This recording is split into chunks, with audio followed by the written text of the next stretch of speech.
Rahul Gandhi.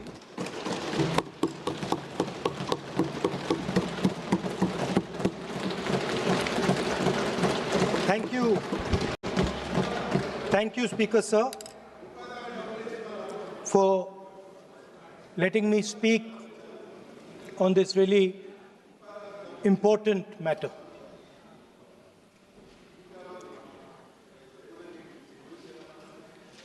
Speaker, sir, have you ever wondered why Mahatma Gandhi laid such emphasis on khadi?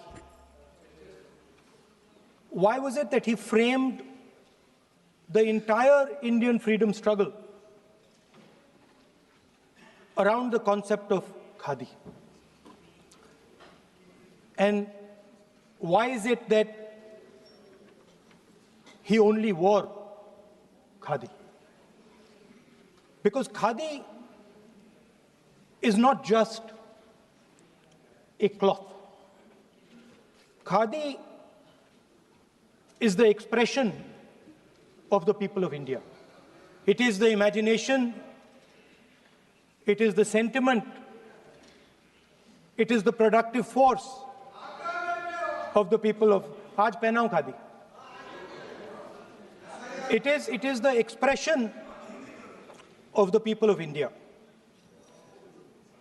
Speaker, sir, whichever state you go to, you will find different fabrics. There's the Himachali cap, Assamese gamcha, Banarsi sari, Kanchipuram sari, Naga jacket, and you will find that all these fabrics represent the people. When the people of Assam give you the gamcha, they're not just giving you a piece of cloth. They're giving you an expression. They're giving you a piece of their history, their tradition, their future, their imagination.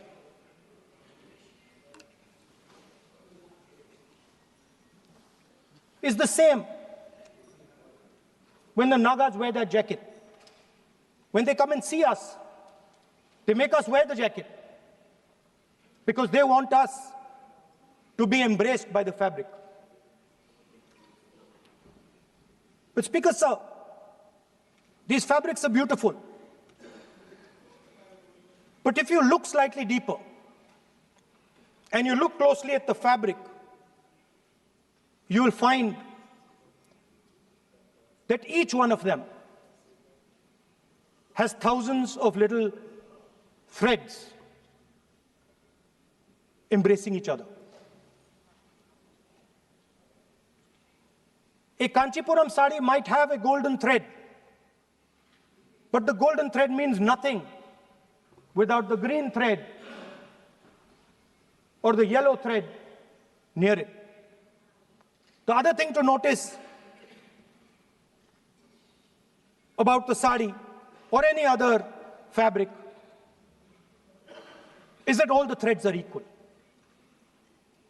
No one thread is superior to another thread. They all come together. The threads cannot protect you. The threads cannot keep you warm. But when they come together as a fabric, they can keep you warm, they can protect you, they can express what you have in the heart. Speaker, sir, in the same way, our nation is also a fabric. It's a fabric made up of 1.4 billion people, and the fabric is woven together by the vote. Let me repeat it. It is a fabric of 1.5 billion people, and it is woven together by the vote. Everything that we see, in fact, this house where I'm standing today, the Lok Sabha, Rajya Sabha, Vidhan Sabhas across the country, panchayats across the country, none of them would exist if the vote did not exist. We talk with great pride about HAL, BHEL, ONGC, Tejas, Chandrayaan. We have a list of things we say. Not one of those would exist without the vote.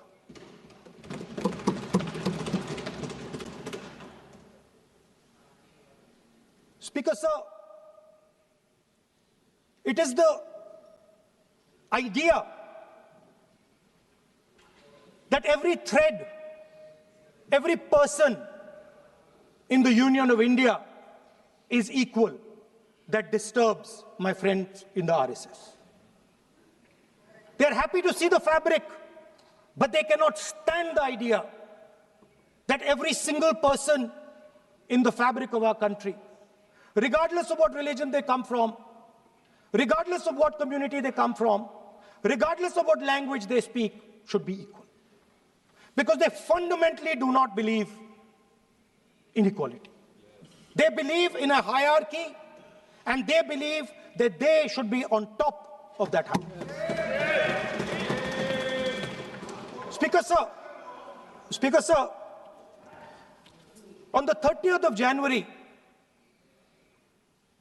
1948, 3 bullets pierced the chest of Mahatma Gandhi. Nathuram Godse assassinated the father of our nation. Today,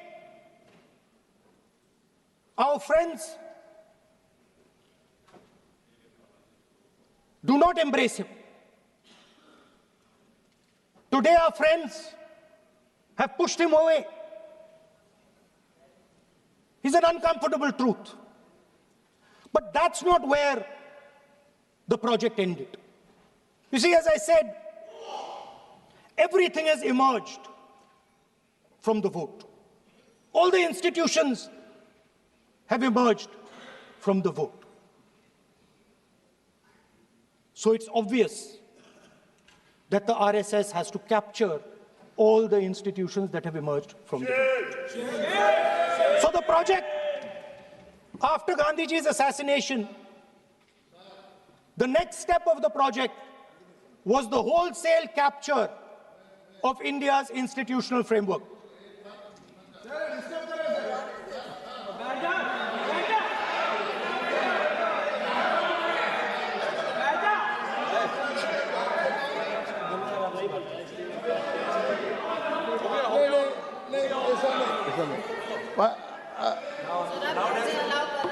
So what is this, sir? Sir, अभी नहीं पढ़ना होगा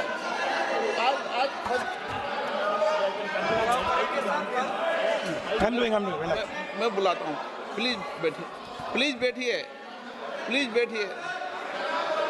So, please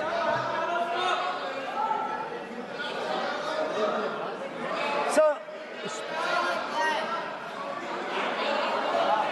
आप बोले पर हाथ मत जोड़े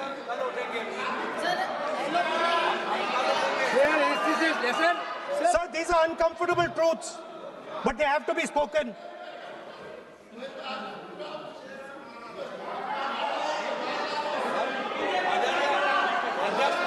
कितना खाती पैसे थे थोड़ा बता दे So these are uncomfortable truths, but they have to be spoken. My friends don't like the connections I'm making. They're disturbed by them. It's obvious. Speaker, sir, so after the father of the nation was assassinated,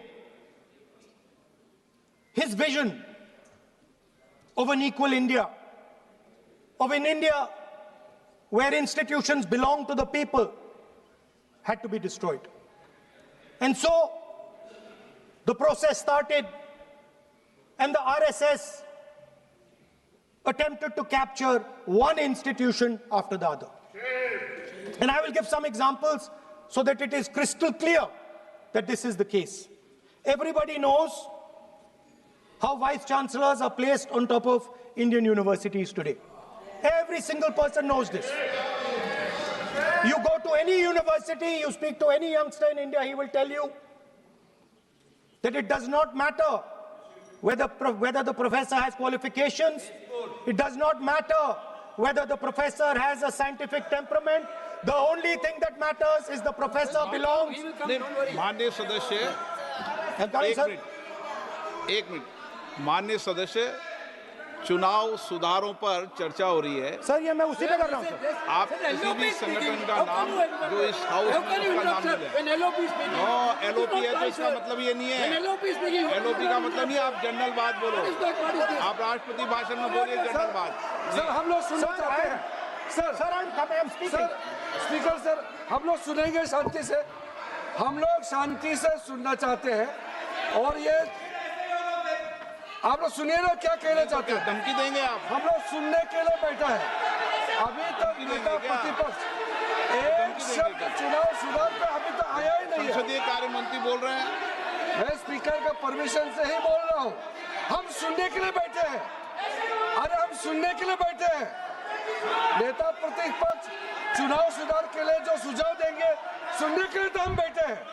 लेकिन चुनाव सुधार को नहीं बोलते हुए कहा जो इस सदन से कोई वास्ता नहीं, जो संगठन उसका कहानी किसी और का बोलना, ये कोई उचित नहीं है। समय बहुमूल्य है, समय का मर्यादा भी है। सबका सब यहाँ सुनने के लिए बैठे हैं और ये समय बहुत कीमती है। इसलिए हर एक पल अच्छा शब्दों का कोई अच्छा ज्ञान दे, सुझाव दे, सुनने के लिए हम लोग बैठे हैं। मेरा एक सीमित अनुरोध है नेता प्रतिपक्ष से, आप विषय पर ही रहिए। हम लोग सब बैठे हैं, गृह मंत्री जी भी सुनने के लिए बैठे हैं, लेकिन आप विषय पर नहीं बोलेंगे तो जो विषय तय किया गया है उसे क्या मतलब है? अगर चुनाव सुधार पर ही नहीं बोलेंगे तो फिर इतना समय सबका क्यों बर्बाद करना चाहते हैं नेता प्रतिपक्ष? Should I leave? Then you speak. He wanted you. Should I leave? You speak then. You speak. What is that? You are parliamentary affairs minister. You are a parliamentary affairs minister. You are disturbing the lobby. How can it be? You are a parliamentary affairs minister. You are disturbing the subject में नहीं आपके LOP. आपका LOP subject में नहीं. ये विषय कर रहे हैं. The discussion. One second. The discussion is about the vote and electoral. The discussion is about the vote. एक मिनट सर, मुझे बोलने दीजिए।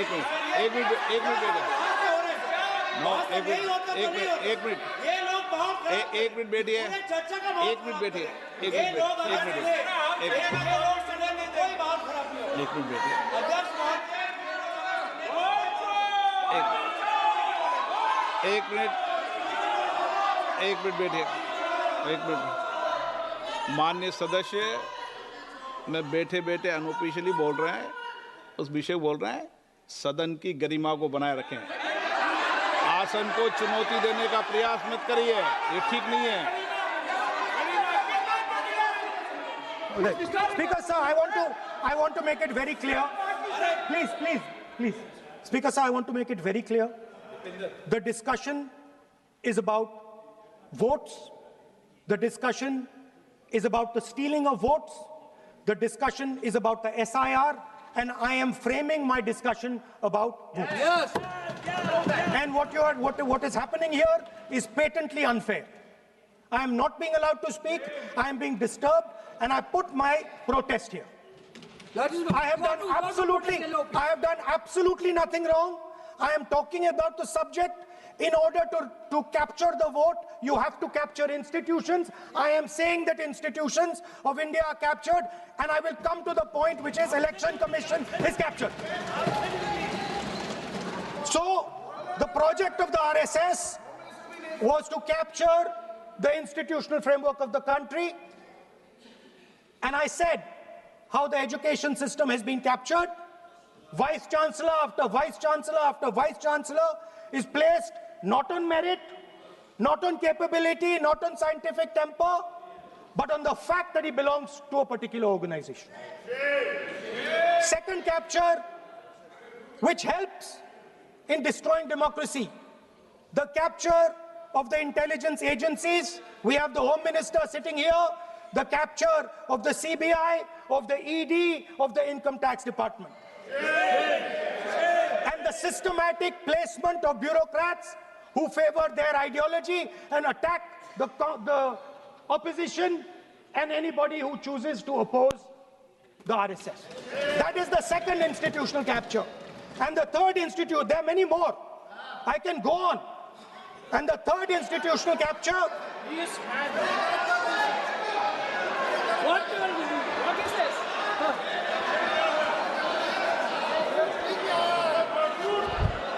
Mr. Minister. मानिए प्लीज मानिए. Yes, become Sunday.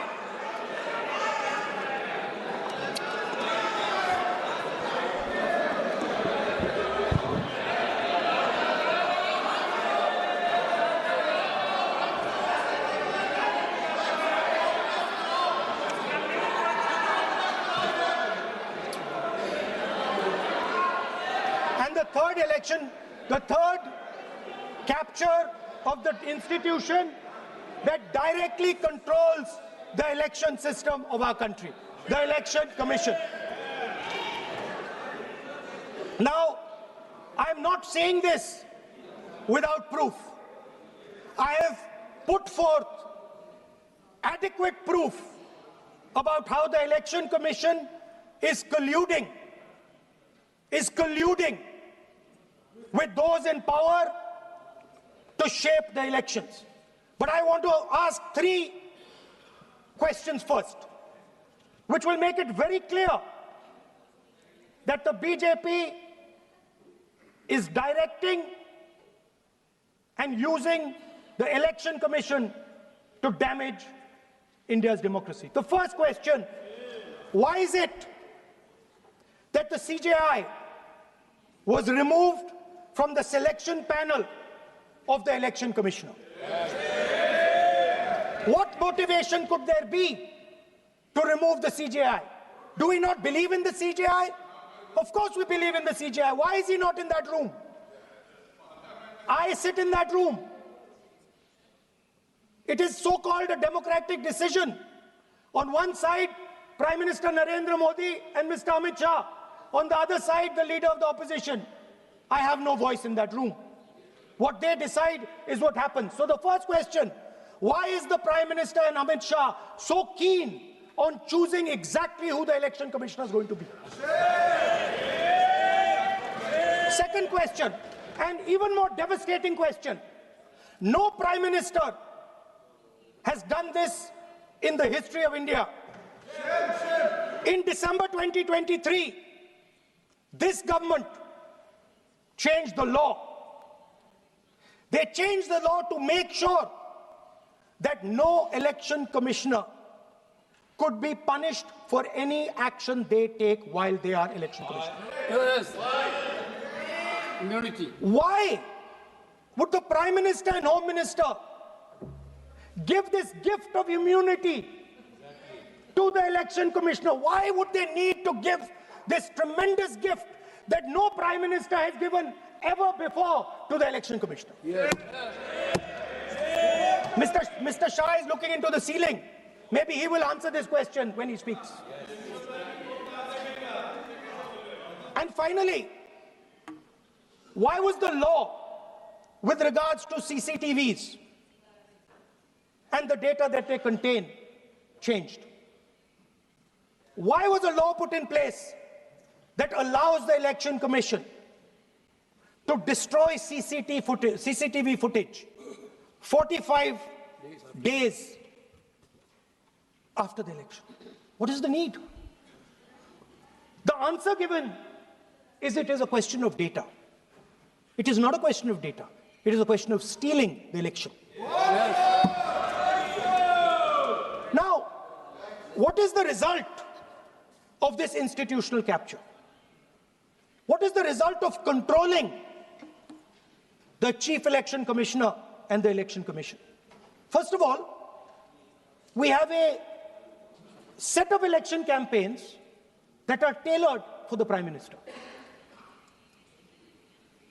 3-month, 4-month, 5-month long campaigns are taking place so that the Prime Minister's schedule can be fitted in to the program. Second, we have a Brazilian woman who appears 22 times on the voter list of Haryana. Please. No. 22 times this lady appears. एक minute please एक minute. आप नेता प्रतिपक्ष है, मैं इस तरीके से सदन की कार्रवाई नहीं चलने दूंगा। ये सदन है, सदन की गरिमा को बनाए रखें। आप सदन की गरिमा से बोलेंगे तो ठीक नहीं, जैसे सदन नहीं चलेगा। नो, गलत तरीका है आपका, नहीं होगा। आप ले रहिए, आप ले रहिए। नहीं, माननीय प्रतिपक्ष के नेता, आप पहले अपने सदस्यों को समझाइए। नहीं चलेगा, नहीं, ठीक नहीं है। नो, नहीं, बिल्कुल नहीं चलेगा। अगर आप सर माननीय प्रतिपक्ष के नेता, आप अपने सदस्यों को गरिमा समझाइए। सर, बट ये तरीका आप इतने सालों तक यहाँ पर रहे, ये तरीका उचित है क्या? सर, विरोध का तरीका होता है, लेकिन ये उचित तरीका नहीं है। तरीका इधर भी हो, नो, उधर का तरीका क्या है सर? नो, सबका तरीका उधर से होगा, उधर से भी बोलेंगे, इधर से बोलेंगे, सब जगह से बोलेंगे। Speaker sir, I don't agree with the showing of photographs here, but it is a reflection of our democratic structure. This is what is happening in our democracy, that you're not allowing us to show. This Brazilian woman has appeared 22 times on the voter list in Haryana. And not only that, there is one woman whose name has appeared 200 times, more than 200 times in one booth in Haryana. And it is very clear, and I have proven without doubt, that the election of Haryana was stolen. And the theft was ensured by the Election Commission of India. I've said it again and again and again. Now, nowhere has the Election Commission answered my questions. The Election Commission has not told me why this lady's picture has appeared on the polling list. They have not told me why lakhs and lakhs of duplicate voters are existing. They have not told me why a BJP leader is coming from Uttar Pradesh to vote in Haryana. These are straightforward questions. And there is clear proof which I have put in front of the country. Right? But the Election Commission has no answer to these questions. And that is the result of the complete capture of the Election Commission by the people across the aisle. By the way, you're talking about SIR in Bihar. Let me say something about SIR in Bihar. Why is it that after the SIR in Bihar, 1.2 lakh duplicate photos are existing in Bihar, in the voting list? If you've cleaned up the voting list, why are there 1.2 lakh duplicates in Bihar? And we've not just proven this about Haryana. We have proven this in Karnataka, we have proven this in Maharashtra, and I'm absolutely certain this is how you're winning elections in Madhya Pradesh, in Uttar Pradesh, in Bihar, across the country. Now, so what I'm putting on the table is, it is very clear that you've captured the institution. I've shown the mechanism of that capture. I'm also showing you how the Election Commission is doing things that are completely out of line. I'm not getting any answers. Right? So now let us come to how, when we are talking about electoral reform. Electoral reform is very simple. The point is, nobody wants to do it. The government doesn't want to do it. What does electoral reform require? What we've been saying. Number one, give machine-readable voter lists to all political parties 1 month before the election. That's the first step. The second step is take back the law that allows the destruction of CCTV footage. Very simple, not difficult. While you're doing that, also tell us what is the architecture of the EVM. Give us access to the EVM. Let our experts go and see what is inside the EVM. Till today, we have not had access to the EVM. We are not shown the architecture of the EVM. We're not physically allowed to go and see an EVM. Give us the architecture. Give us access to the EVM. And finally, please change the law that allows the election commissioner to get away with whatever he wants to do. That's all the electoral reforms you need. And I want to assure the election commissioner that they might be under the impression that this law lets them get away with it. Let me remind them, don't worry, we are going to change the law, and we are going to change it retroactively, and we are going to come and find you. Right? So this is the situation that the country is faced with. You know, everybody says to us, India is the biggest democracy. Actually, I was thinking today, we're not just the biggest democracy, we're the greatest democracy. And I'm not saying it just like that. I'm saying it, America calls itself the oldest democracy. But the democracy that weaves together the largest number of people, the largest diversity of people, the largest number of languages, the largest number of states is this country. And so our most powerful asset, the thing that stitches together the entire concept of modern India, stitches together the fabric of modern India, brings people together, allows them to build this great nation, is being attacked by these people. They're destroying it. You know they're destroying it, I know they're destroying it, and they know they're destroying it. And I'd like to conclude by saying that the biggest anti-national act you can do is vote chori. There is no bigger anti-national act that you can do than vote chori. Because when you destroy the vote, you destroy the fabric of this country. You destroy modern India, you destroy the idea of India. So I'd like to conclude by saying vote chori is an anti-national act, and those across the aisle are doing an anti-national act. Thank you.